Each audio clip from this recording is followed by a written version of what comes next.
Ya, baik Bu Sofi, terima kasih untuk waktunya. Tadi saya sudah diberi kesempatan untuk berbincang berkaitan dengan proses perencanaan berbasis data terkait dengan SPMI yang ada di SD Negeri Saurut di 01 ya.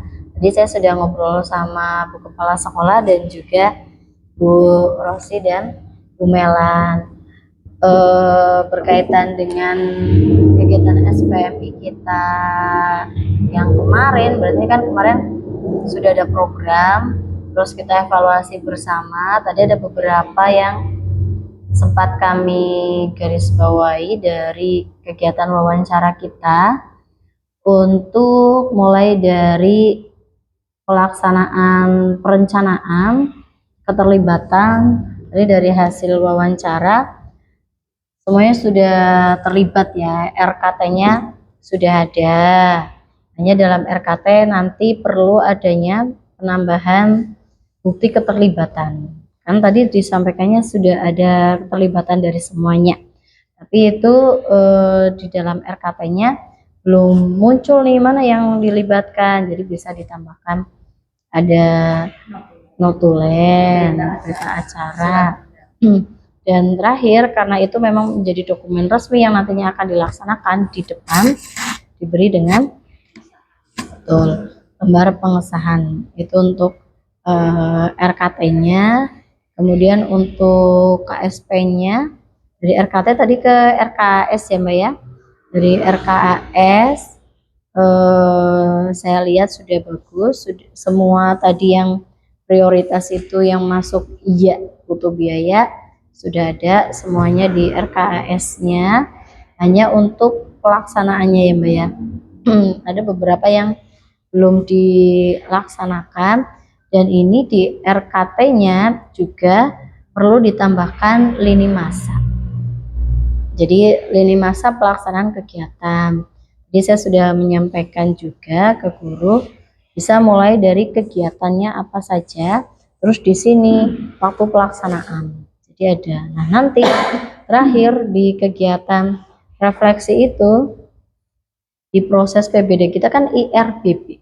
IRB yang terakhir kan benahi perencanaan. Jadi dalam B yang terakhir ini sebenarnya kita bisa melaksanakan di tengah semester kalau kita pakainya tahun anggaran, karena RKT untuk Januari sampai Desember ini akan digunakan di 2 tahun pelajaran. Jadi sebelum kita masuk ke tahun pelajaran yang baru, kita bisa mengevaluasi, merefleksi yang RKT Januari sampai dengan bulan Juni. Ya, apakah ada yang perlu kita perbaiki lagi? Apakah sudah cukup? Kalau sudah cukup berarti bisa lanjut ke program berikutnya. Tapi kalau contohnya kayak tadi yang belum dilaksanakan apa Mbak? IHT. IHT yang direncanakan di bulan Februari belum dilaksanakan. Nah, ini berarti nanti bisa masuk ke KSP. Untuk KSP formatnya sebenarnya itu bisa dikembangkan sendiri. Yang jelas program yang ada di KSP itu harusnya adalah program sekolah. Kalau formatnya itu boleh kita dari mana aja, yang penting tidak boleh keluar dari rel penyusunan dari KSP tersebut, kan sudah ada permennya. Itu kalau untuk isinya bisa dikembangkan tapi harus sesuai. Dan tadi belum ada kaldik dari kepala sekolah maupun dari guru. Jadi sama-sama menyampaikan belum memahami urgensi dari kaldik dan belum paham berkaitan dengan proses pembuatannya. Harapannya nanti ada sosialisasi kaldik mandiri tadi disampaikannya ya, kemudian pelatihan atau workshop membuat kalender akademik. Terus di program sekolah tadi belum ada SOP. SOP itu berarti berkaitan dengan operasional nanti seperti apa sih peraturannya. Terus guru dan tendik belum memahami alur IRBB secara utuh. Jadi dari dimensi ini yang rendah itu yang mana.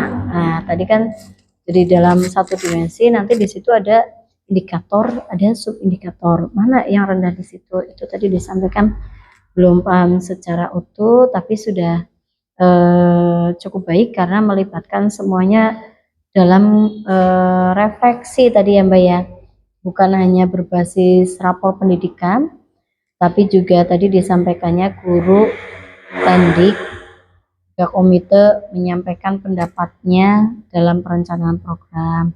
Itu bagus. Dan untuk kedepannya kita akan coba untuk meningkatkan apa yang tadi masih menjadi kendala di sekolahan, dan untuk evaluasi yang sudah kita lakukan hari ini nanti monggo bisa disesuaikan di SPMI-nya. Jadi itu bukan untuk menjudge, nanti kalau saya jawabnya jelek, raporku jadi jelek, itu justru kalau jujur pengisiannya kita menjadi lebih terarah, mana ya yang sudah sesuai, mana yang belum sesuai. Namun kalau misalnya tidak jujur malah dianggapnya sudah sesuai semua, artinya kami tidak perlu melakukan peningkatan yang signifikan ya, karena malah merusak. Gitu. Jadi kalau misalkan memang tadi kita sudah ini bersama, diskusi bersama, nanti pengisiannya silakan yang jujur dan dikirimkan maksimal. Di situ sudah ada notifnya ya, tanggal 31 ya. Ini batas akhir pengisian instrumen, cut off-nya Jumat 31 Juli 2026. Jadi tapi ini yang kami harapkan tidak usah menunda nanti-nanti, karena ini kan sudah selesai. Jadi langsung saja dikirimkan sehingga grafiknya sudah langsung terbaca. Ya, iya, tinggal dimasukkan saja, dilengkapi. Itu mungkin dari Bu Kepala Sekolah atau dari guru ada yang mau disampaikan perihal hal ini? Mohon maaf Bu, ini videonya langsung diunggah ke Drive apa boleh ke YouTube dulu baru diunggah linknya? Kalau misalkan mau ke YouTube dulu itu boleh. Jadi nanti ada dokumentasi yang memang ya media sosial sekolah. Jadi tahun depan kita akan tahu, oh iya kemarin itu lupa catatannya apa. Seperti itu juga boleh. Tapi kalau misalkan mau langsung di Drive aja lah, itu juga boleh. Yang penting nanti dari kami terdokumentasi di laporan ini. Gitu. Untuk yang lainnya dari proses PBD ada yang mau disampaikan? Cukup ya? Baik. Terima kasih sekali lagi untuk waktunya dan sukses selalu untuk Mbak Sofi di Sarwodadi 1 dan juga guru-gurunya. Tetap terus tingkatkan partisipasinya, tadi sudah bagus, tinggal apa yang masih kurang, pokoknya terus belajar, kita belajar bersama, jangan segan untuk menyampaikan kendala yang ada di sekolah, biar kita tumbuh bersama. Terima kasih sekali lagi untuk waktunya, dan setelah ini saya mohon pamit. Kita juga mengucapkan terima kasih untuk semuanya, untuk bimbingannya. Semoga harapan di Sofi itu meningkat. Amin. Sukses juga untuk. Amin. Terima kasih untuk doa baiknya. Thank you. Long. Makasih ya Mbak. Terima kasih Mbak Rosi. Akhirnya ada suaranya. Makasih Ibu. Cukup Mas Wildan.